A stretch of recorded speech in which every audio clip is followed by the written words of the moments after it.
안녕하세요. 아들 셋 키우는, 아니, 이제 둘 키우는 60대 주부입니다. 제 사연을 들려드리고 싶어서 막내 아들한테 키보드 치는 법을 배웠어요. 오타가 많을 테지만 보기 좋게 잘 정리해 주시리라 믿고 제 이야기를 해보겠습니다. 저는 아주 일찍 남편을 잃었습니다. 첫째 아들은 4살, 둘째 아들은 2살, 막내 아들은 제 뱃속에 있어서 채 태어나기도 전이었죠. 등산을 좋아하던 남편은 매주 주말마다 일찍 채비를 하고 등산을 다녀오고는 했는데 그 전날 날이 굳어 비가 많이 왔는데도 불구하고 남편은 매일 가던 산이니 괜찮다고 하며 별다른 장비 없이 그냥 등산을 하러 갔습니다. 그리고 실족사로 죽고 말았죠. 무뚝뚝하기는 하지만 그래도 가족을 위해서 열심히 일하는 가장이었던 남편을 한순간에 잃고 저는 막막한 앞날에 어찌 살아야 할지 눈앞이 캄캄했습니다.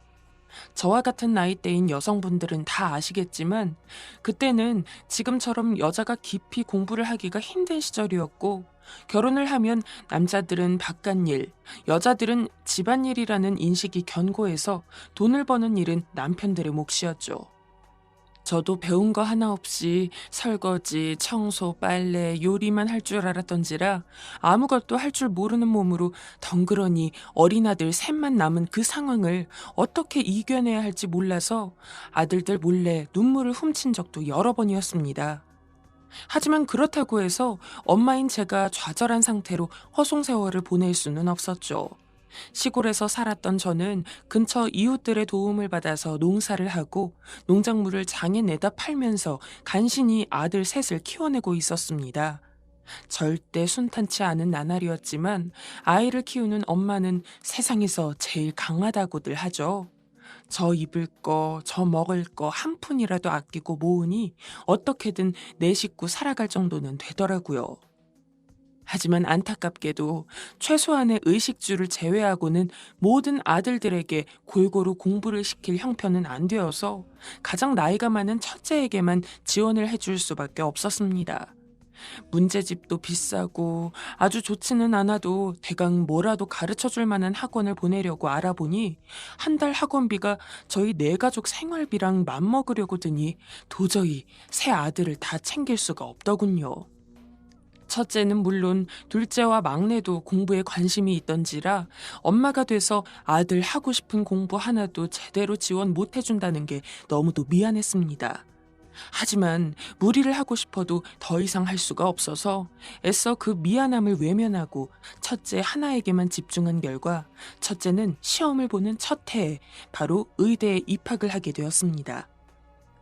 첫째가 의대에 들어갔을 때는 의대 자체에 대한 기쁨도 있었지만 내심 이제부터는 둘째와 막내에 대한 지원을 할 수도 있겠다는 생각에 더 기뻤던 것 같습니다. 첫째가 20살이 되었을 적에 둘째는 아직 고등학생, 막내는 중학생이었으니 그때부터라도 노력을 한다면 조금이라도 하고 싶은 공부를 하게 해줄 수 있을 것 같았거든요. 하지만 그 생각이 깨어진 것은 첫째가 의대 합격을 알린 지 얼마 지나지 않은 때였습니다.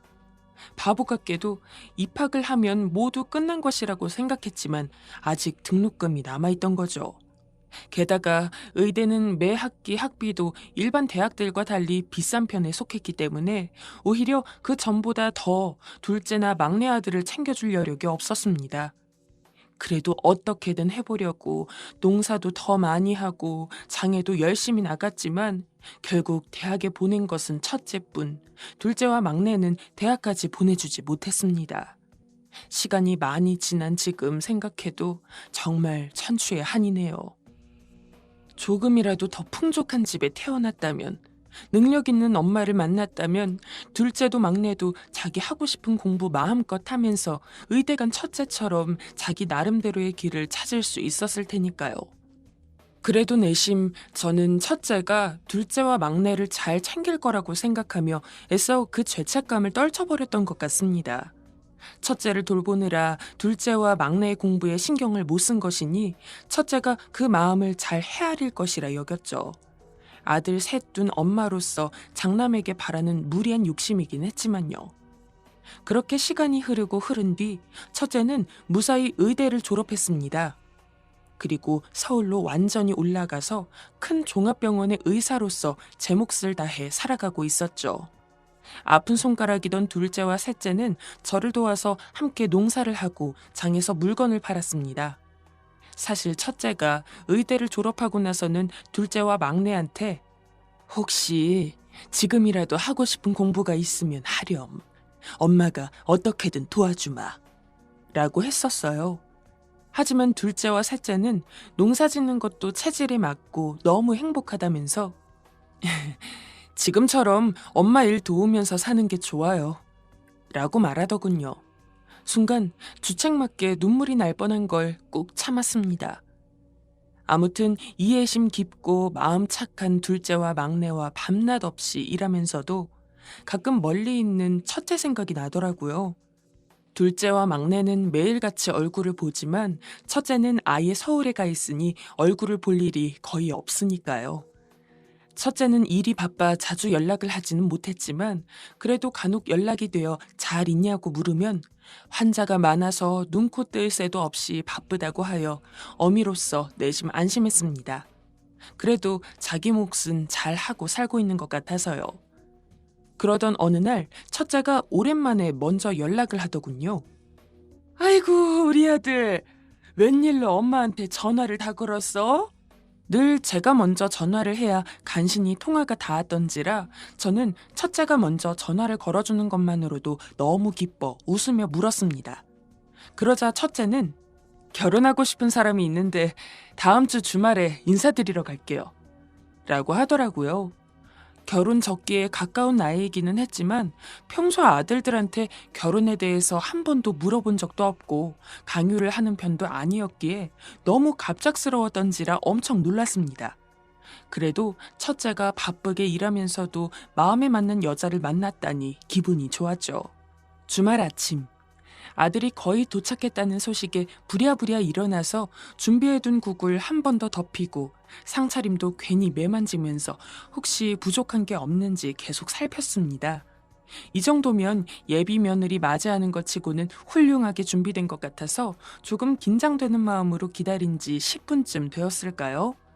초인종 소리가 들리길래 불이 나게 문을 열어줬더니 첫째가 결혼 상대로 점찍은 여자가 함께 들어오더라고요.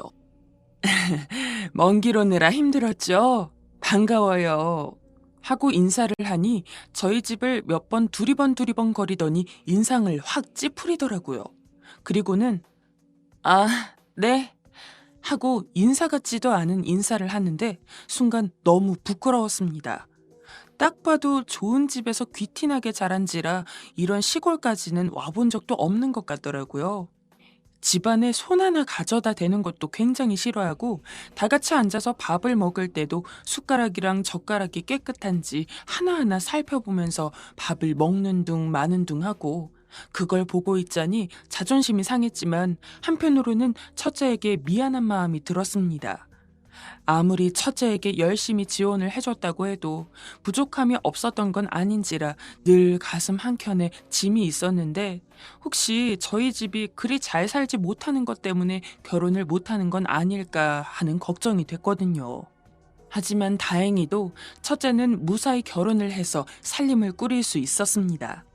한 번 정도는 첫째가 어떻게 사는지 궁금해서 가보려고 했는데 가려고만 하면 며느리가 이래서 안 된다 저래서 안 된다고 하는 통에 결혼하고 반년이 넘도록 한 번도 가볼 수가 없었죠. 사정이 있겠거니 하고 아들이랑 며느리 건강한 반찬 해먹으라고 직접 캔 농작물들이나 주기적으로 택배를 붙여 보냈습니다. 그러던 어느 날 평소 일을 하면서 너무 무리를 했는지 무릎 관절이 시큰거리기 시작했습니다. 주기적으로 무릎 통증은 있었지만 며칠 쉬다 보면 나아서 이번에도 그럴 거라고 생각했는데 통증이 너무 심하길래 동네 병원을 가니까 상태가 너무 안 좋은 것 같다면서 큰 병원을 가보라고 하더군요. 그래서 둘째와 함께 첫째가 일하는 병원에 가서 진찰을 받으니 수술이 필요한 상황이라 했습니다. 다행히 첫째와 친한 동료 의사가 스케줄이 돼서 바로 다음 날 수술을 하기로 하여 그때 잠시 묵을 겸 처음으로 첫째 집에 가게 되었죠. 어쩐지 탐탁 차는 눈으로 보는 며느리에게 인사를 하며 문을 열어서 들어가는데 바로 입구부터 발에 뭐가 채여서 보니까 제가 시골에서 보내준 농작물이 든 상자였습니다. 근데 농작물이 죄다 썩어 있더라고요. 심지어 보내준 지가 꽤 되었는데 줄어든 양은 하나도 없는 걸 보니까 냉장고에 보관도 안 하고 받은 상태 그대로 둔 것 같았습니다. 그래서 아가야, 이거 내가 접대 보내준 건데 하나도 안 먹었니? 하고 물었더니 며느리는 넣어둘 데가 없어서 그냥 냅뒀는데 썩었나 보네요. 나중에 정리해서 버릴게요. 라며 아무렇지도 않게 답하더라고요. 힘들게 키운 농작물이 썩은 걸 보니 서운하기도 하고 마음이 아팠지만 병원 일을 하니 바쁠 수도 있다고 생각해서 다음부터는 보내는 양을 조금 줄일 테니 받자마자 바로 냉장고에 넣어두어야 한다 하고 넘어갔습니다. 수술을 받고 다시 살던 곳으로 내려갔는데 몇 개월은 일을 쉬어야 한다고 해서 한동안은 둘째와 막내에게 농사일을 맡기고 누워만 있었습니다. 일이 많이 바쁠 텐데도 둘째와 막내는 틈틈이 저를 돌보러 일을 하던 중에도 자주 집에 들렀죠. 그게 미안해서 더 빨리 나으려고 노력했던 것 같습니다. 하지만 이미 한계치까지 썼던 무릎인지라 수술을 해도 원기능이 빨리 돌아오지는 않더라고요.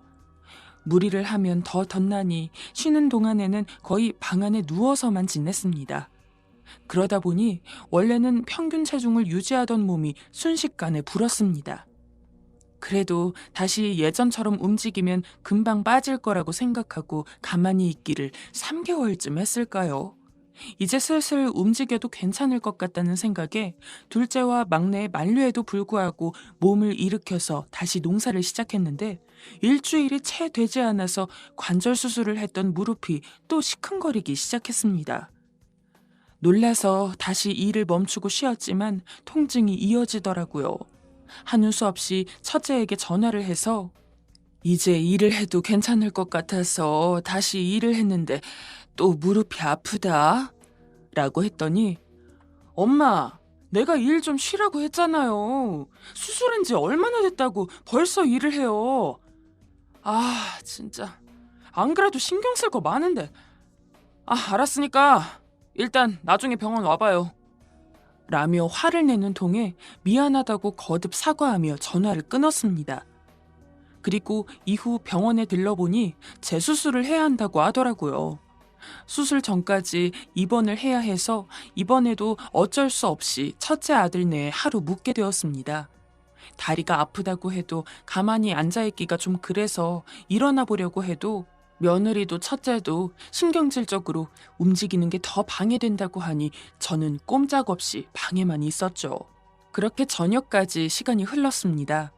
첫째가 방에 들어와서는 나가서 저녁 먹는 게 어떻냐고 하길래 좋다고 했죠. 며느리한테 이야기하고 온다며 1시간쯤 뒤에 출발하자고 해서 그러자고 하고 침대에 누워 있었는데 문득 물이 마시고 싶더라고요. 무억해서 물 한 컵 뜨는 것쯤은 괜찮을 테니 조용히 방문을 열고 나갔는데 거실쯤에서 말소리가 들렸습니다. 제가 묵고 있던 방은 거실에서 꺾어져 들어가야 있기에 첫째와 며느리는 제가 방에서 나왔는 줄 몰랐나 보더라고요. 괜히 방해하기 싫어서 더 소리를 죽이고 거실을 지나서 있는 부엌으로 가려고 했는데 충격적인 이야기가 들렸습니다.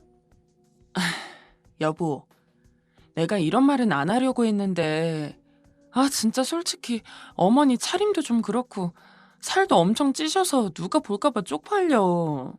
자기도 의사고 나도 의사인데 의사 부부 둔 시어머니가 그래도 좀 고급스럽고 우아해야지. 저게 뭐야?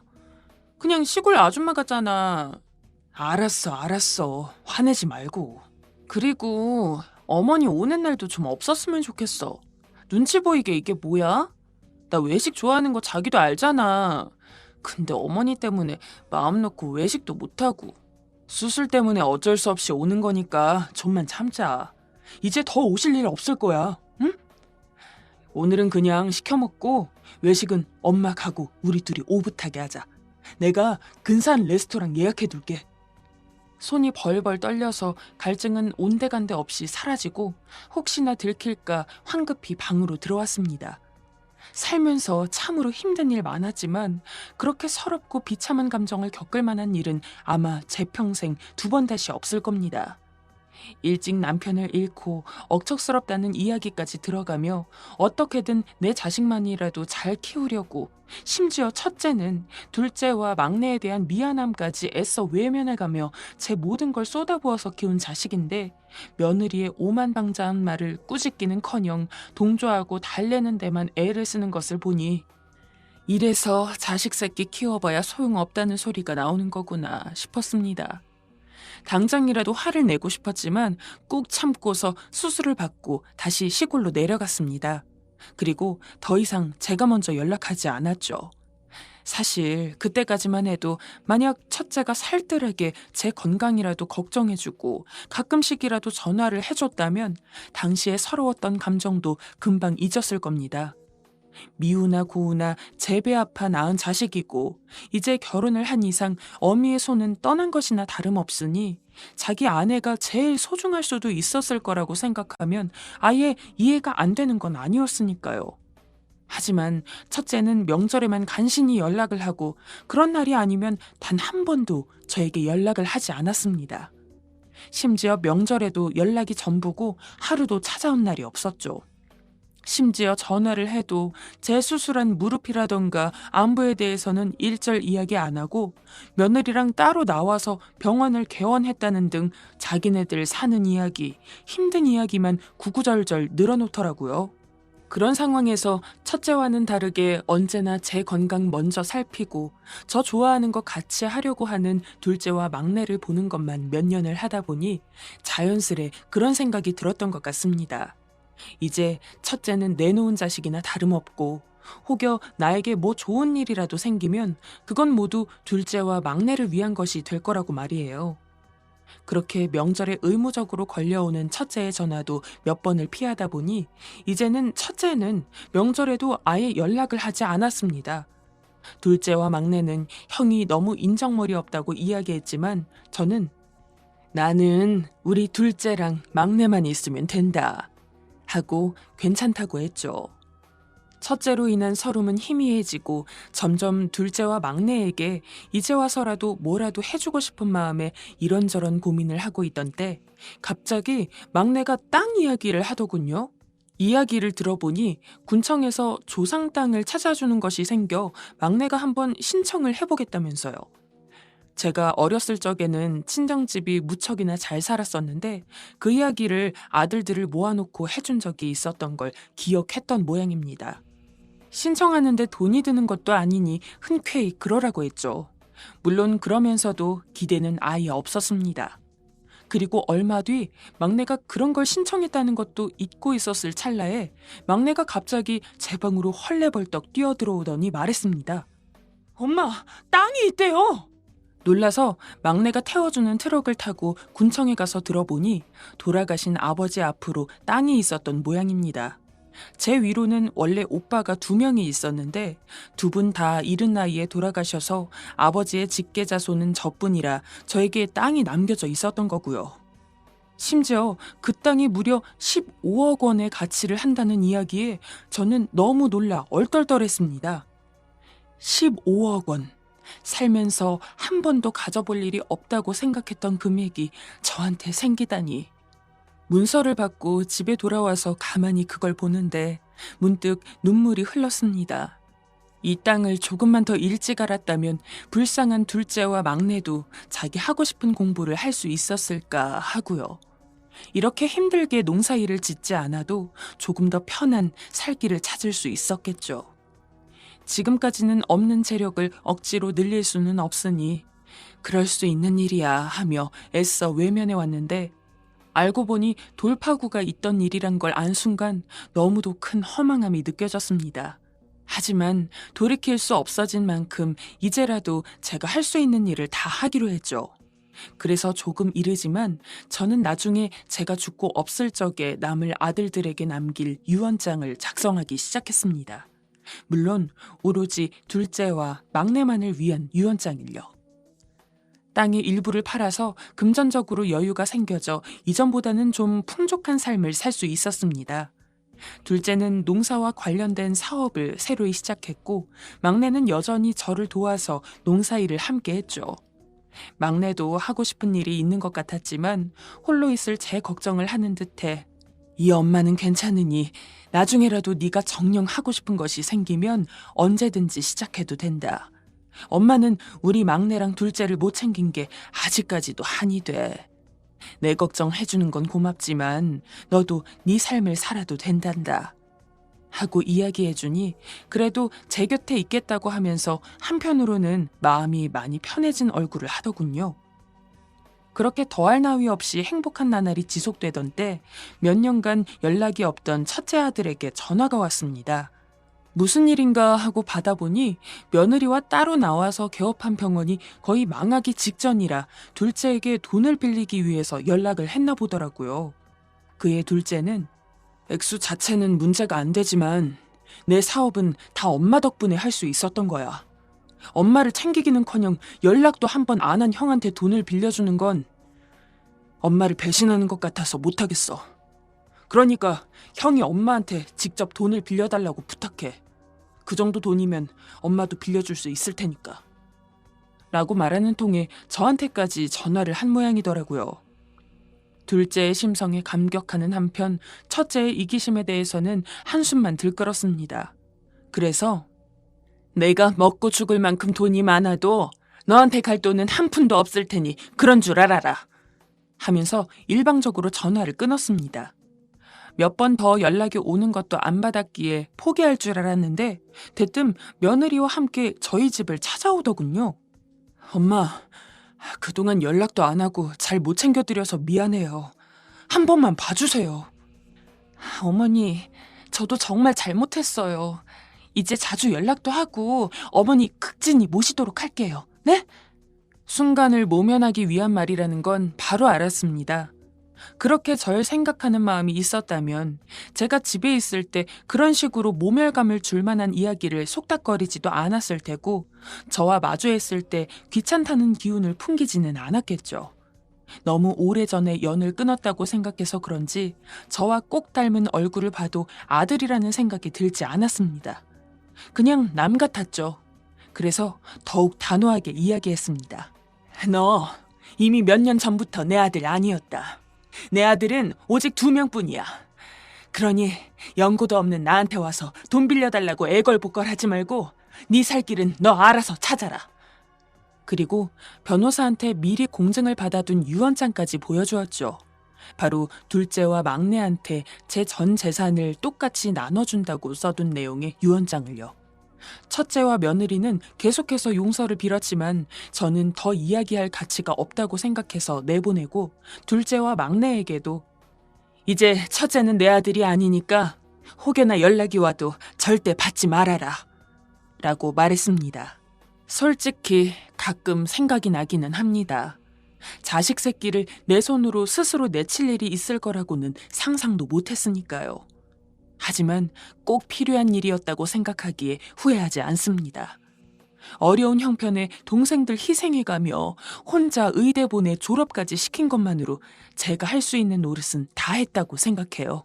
그 복을 스스로 걷어찬 거죠. 일을 모두 마무리한 지금 저는 여전히 제 2 아들들과 행복하게 잘 지내고 있습니다.